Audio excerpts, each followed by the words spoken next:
Sur un champ de bataille ravagé par les flammes et les cadavres de monstres, un jeune homme couvert de blessures peine à rester debout tandis que des créatures l'encerclent de toutes parts. Son souffle est brisé, son corps tremble sous l'épuisement, mais une voix froide et méprisante fend soudain le chaos. « Toi, qu'est-ce que tu crois faire, espèce de déchet inutile? Dépêche-toi et vole cette foutue malédiction à Arthur. Bouge, maintenant. » Les dents serrées, le garçon ravale sa colère malgré l'humiliation qui lui brûle la poitrine. « J'ai compris. » Murmure-t-il d'une voix lourde avant d'activer sa compétence. Une aura violette se déploie autour de son bras comme une fumée maudite qui rampe dans l'air avant d'envelopper Arthur.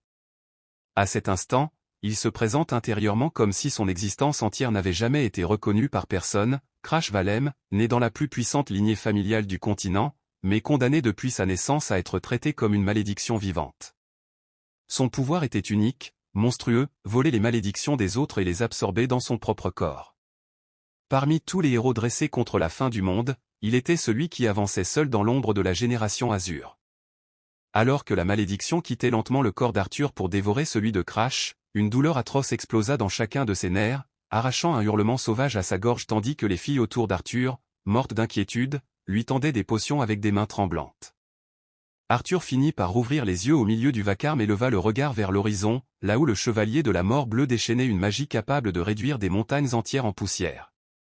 Le ciel lui-même semblait se fissurer sous cette puissance inhumaine. Un silence lourd tomba alors sur le groupe avant qu'Arthur ne lâche son épée dans un bruit métallique désespéré.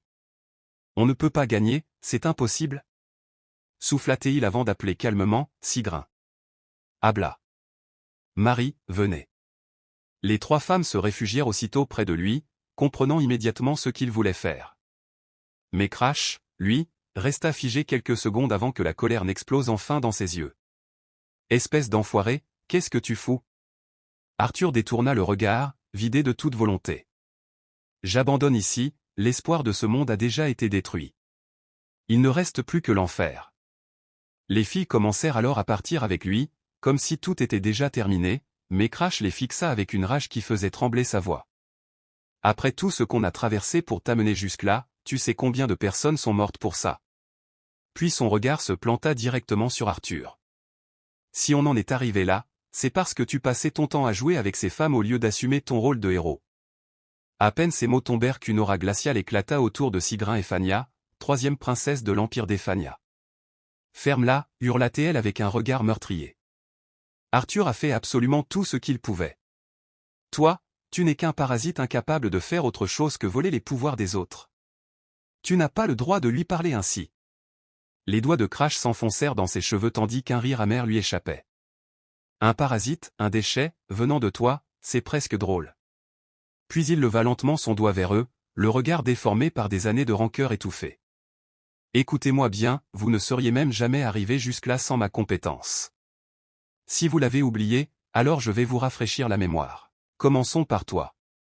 Habla. La voix de Crash tremble de rage tandis que son regard se pose sur la sorcière rouge de la tour de magie. Le champ de bataille brûle encore autour d'eux, les monstres rugissent au loin, mais à cet instant, seul le poids des vérités qu'ils retenaient depuis des années écrase l'air. Toi qui prétendais ne plus pouvoir utiliser la magie si tu perdais ta voix, ce n'était pas toi qui me suppliais en pleurant de voler tes malédictions? Sa main se crispe contre sa poitrine meurtrie tandis que les veines violacées des malédictions rampent encore sous sa peau. C'est moi qui souffre de vos douleurs en ce moment même, et pourtant, quand je suis allé chercher des antidouleurs pour survivre, tu m'as attaqué sans hésiter. Même aujourd'hui, ton habitude de mépriser les autres n'a pas changé d'un pouce. Puis son regard glisse vers une autre silhouette. Marie-Diana. La plus puissante lance de l'Empire. Une guerrière célébrée comme un génie sur tous les champs de bataille, mais dans les yeux de Crash, elle n'était qu'une enfant irresponsable. Idiote incapable de réfléchir avant de foncer. Combien de fois t'es-tu jeté au combat sans réfléchir? Combien de malédictions ai-je dû absorber après chacune de tes erreurs pendant que tu pleurais au sol en me suppliant de faire disparaître la douleur? Mais Crash ne s'arrête pas. Son regard finit par se planter sur Sigrin, la princesse qu'il avait insultée quelques instants plus tôt. Son visage se déforme entre colère et tristesse. Et toi, princesse, traité de déchet celui qui a sacrifié ses propres yeux pour toi? La voix de Crash devient plus basse, plus lourde.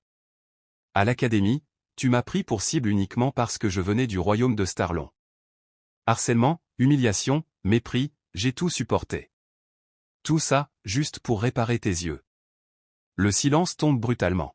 Vous étiez censé être la génération Azur, les héros destinés à sauver ce monde. Et moi? Parce que j'étais la honte du royaume, un raté sans aucun talent pour le combat, j'ai passé tout ce temps à réparer vos erreurs. Sa voix se brise sous le poids des années de souffrance contenue. À quoi bon tout ça, bordel? Puis finalement, son regard se tourne vers Arthur. Celui qu'il admirait plus que quiconque. Celui qu'il considérait comme le dernier espoir de l'humanité.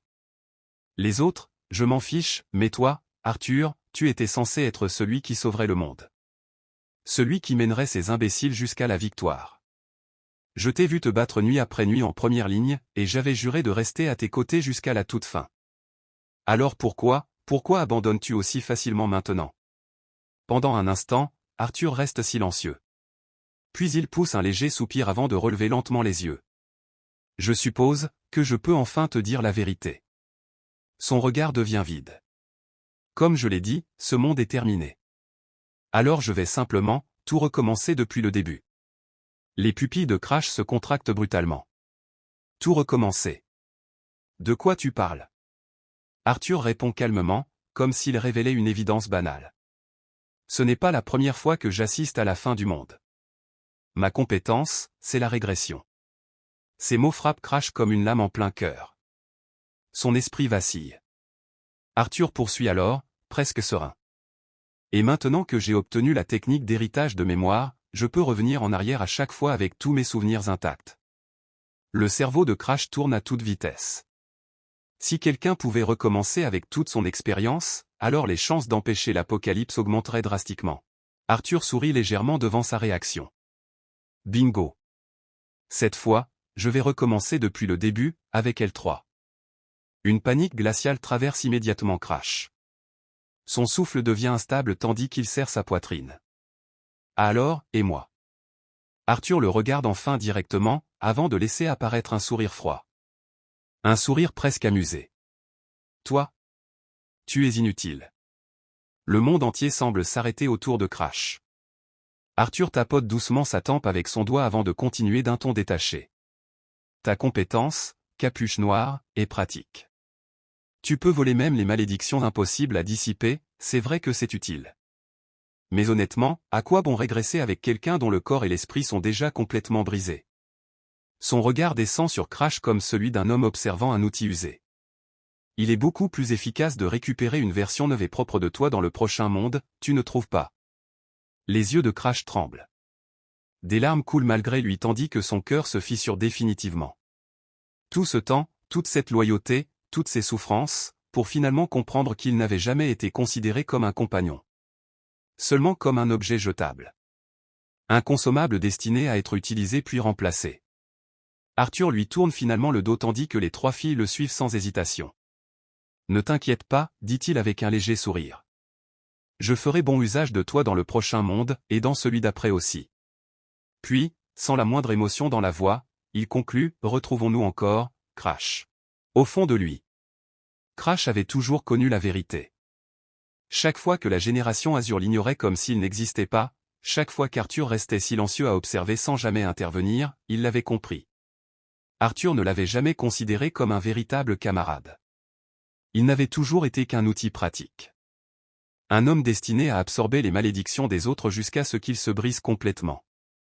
Alors, étendu sur cette terre ravagée par la fin du monde, le corps détruit par l'accumulation des malédictions, Crash leva désespérément son bras tremblant vers Arthur qui s'éloignait avec les trois filles. « Emmène-moi avec toi, espèce d'enfoiré !» hurla-t-il d'une voix brisée tandis qu'Arthur laissait échapper un rire léger, presque amusé. La conscience de Crash commençait déjà à s'effondrer sous la douleur. Chaque respiration ressemblait à du ver planté dans ses poumons. Les veines noires des malédictions recouvraient lentement son corps comme une infection dévorant sa vie elle-même. Ma vie va se terminer avant même que ce monde ne disparaisse. Pensa-t-il en serrant son poing avec rage. Puis quelque chose changea dans son regard. Une détermination monstrueuse. Une folie née du désespoir. Je ne laisserai pas ça se terminer ainsi, murmura-t-il avant de relever lentement la tête. Son aura violette recommença alors à se répandre autour de lui comme une fumée maudite. Ce que Capuche Noire peut voler, ce ne sont pas seulement les malédictions, ça fonctionne aussi sur les compétences. Son regard se fixa sur Arthur. Je n'ai jamais essayé sur lui, parce que sa compétence n'est pas une simple malédiction, mais maintenant, ça vaut le coup de tenter. Au même instant, Arthur leva les bras vers le ciel. Une lumière dorée explosa autour de son corps tandis que l'espace lui-même commençait à se déformer sous l'activation de sa compétence de régression. Le temps semblait se fissurer autour de lui. Mais soudain, un immense bras noir jaillit derrière Crash comme une ombre vivante avant de foncer droit vers Arthur. Le bras de ténèbres s'enroula autour de la lumière dorée, puis commença lentement à l'avaler. Crash sourit immédiatement en voyant la réaction d'Arthur. Ça avait fonctionné. Il avait réussi. La compétence de régression était en train d'être volée sous les yeux de son propriétaire. Arthur poussa alors un soupir froid avant de le regarder avec mépris. Tu n'as vraiment jamais su abandonner. Mais Crash, allongé dans son propre sang, laissa échapper un rire douloureux avant de répondre, c'est toi qui m'as appris ça. À chaque fois que je devenais inutile, tu me jetais derrière toi dans un monde condamné encore et encore. Ses yeux tremblaient sous le poids d'un désespoir accumulé à travers des vies entières. Je me demande, combien de fois j'ai dû goûter à cette solitude pendant que toi tu recommençais tranquillement ailleurs. Puis son regard devint glacé. Mais cette fois, Arthur, c'est toi qui vas rester derrière. Le visage d'Arthur se crispa immédiatement. Tu as complètement perdu la tête? Crash répondit simplement avec un sourire étrangement chaleureux. Un sourire presque paisible malgré la mort qui approchait. Puis il leva lentement son doigt vers le ciel déchiré. Peut-être bien. Souffla-t-il. Mais ce n'est pas toi qui l'as dit? Ce monde est déjà condamné. Pour la première fois depuis le début, la panique apparut réellement dans les yeux d'Arthur. Ses pupilles tremblèrent. Des larmes commencèrent à couler sur le visage d'Arthur tandis que Crash lui adressait ses derniers mots. Si tu ne veux pas mourir, alors bats-toi tout seul pour une fois. Mais au-dessus d'eux, le chevalier de la mort bleue ne leur laissa pas une seconde de plus. Une gigantesque vague de magie s'abattit depuis le ciel, écrasant l'atmosphère elle-même sous une pression apocalyptique. Le monde entier semblait hurler sous cette puissance. Pourtant, face à cette fin imminente, Crash ne détourna jamais les yeux. Puis, dans ce dernier instant où le ciel et la terre s'effondraient ensemble, Crash prononça calmement ces mots, « Cette fois, c'est moi qui verrai le prochain monde. » L'érosion du monde, un phénomène terrifiant où la réalité elle-même se faisait lentement dévorer par une autre dimension. Lorsque cela commençait, les mers changeaient de couleur, les montagnes se fissuraient, le ciel se couvrait d'anomalies impossibles, puis venaient les véritables cauchemars. Les espèces d'érosion. Des créatures surgissant de l'autre monde pour envahir la Terre. Parmi elles existaient des monstres capables d'imiter la force humaine, des êtres intelligents et meurtriers appelés les envahisseurs du monde. Et partout où ils apparaissaient, les villes sombraient dans la panique. Les cris, les flammes, les corps écrasés sous les décombres devenaient le quotidien de l'humanité. Face à cet apocalypse, seuls quelques élus pouvaient se battre. Des combattants dotés de capacités surnaturelles capables de repousser les créatures de l'érosion. Le monde les appelait « la génération azur ». Puis soudain, le silence. Dans une immense chambre débordante de luxe, où chaque meuble respirait la richesse d'une grande famille noble, un jeune garçon ouvrit brutalement les yeux. Son bras se leva instinctivement vers le plafond comme s'il cherchait encore à saisir quelque chose dans le vide, puis son regard balaya lentement la pièce avant qu'un choc ne traverse tout son corps. « Cette chambre » murmura-t-il avec difficulté. « C'est ma chambre ?» Son souffle se coupa. Il regarda aussitôt ses mains. Petites. Lisses. Sans cicatrices. Sans les marques noires des malédictions qui avaient rongé son corps jusqu'à la mort. Quelques secondes plus tôt encore, il se souvenait du froid glacial du champ de bataille, du ciel qui s'effondrait, de l'odeur du sang, mais maintenant, une chaleur d'été remplissait l'air au point de faire perler la sueur sur sa peau. Puis la vérité le frappa de plein fouet. Le manoir du Pin Vert, l'endroit où je vivais enfant. Ses pupilles tremblèrent légèrement. Alors, ce dernier pari, utiliser Capuche Noire sur Arthur, ça veut dire que j'ai réellement volé la compétence de régression. Pourtant, presque immédiatement, son expression se figea dans l'incompréhension. Quelque chose n'avait aucun sens. Mais, comment ai-je pu la voler? Lentement, Crash porta sa main à son visage tout en réfléchissant. Beaucoup de gens croyaient que Capuche Noire était une compétence absolue capable de voler n'importe quoi librement, mais ils ignoraient son véritable fonctionnement. Son terrible défaut. Pour voler une possession, l'utilisateur devait d'abord déverrouiller un cadenas généré par la compétence elle-même. Et ce cadenas n'était pas créé selon la puissance de l'objet, mais selon la valeur que son propriétaire lui accordait. Même une simple pierre ramassée au bord d'une route pouvait devenir impossible à voler si son propriétaire la considérait comme un trésor. Alors une compétence unique, une capacité comme la régression qu'Arthur avait utilisée à travers d'innombrables mondes, la difficulté aurait dû être monstrueuse. Astronomique. Crash se gratta lentement la joue, cherchant désespérément une explication logique. Plus la valeur est élevée, plus les conditions pour déverrouiller le cadenas deviennent nombreuses et impossibles. Mais, je n'ai vu aucun cadenas. Un silence lourd s'installa dans la pièce. Puis il comprit enfin. Arthur avait réellement voulu abandonner la régression. Cette pensée le frappa violemment. Arthur, l'homme glorifié comme le roi héros, considérait sa propre compétence comme un fardeau. Une malédiction. En y repensant, Crash se souvenait maintenant de certaines expressions qu'Arthur affichait parfois lorsqu'il croyait être seul. Ce regard vide. Cette fatigue écrasante. Il agissait moins comme un héros que comme un homme condamné à accomplir éternellement une corvée dont il ne pouvait s'échapper. Revivre sans cesse la destruction du monde, voir mourir les mêmes personnes encore et encore, porter seul les souvenirs de multiples apocalypses, personne ne pouvait rester sain d'esprit après ça.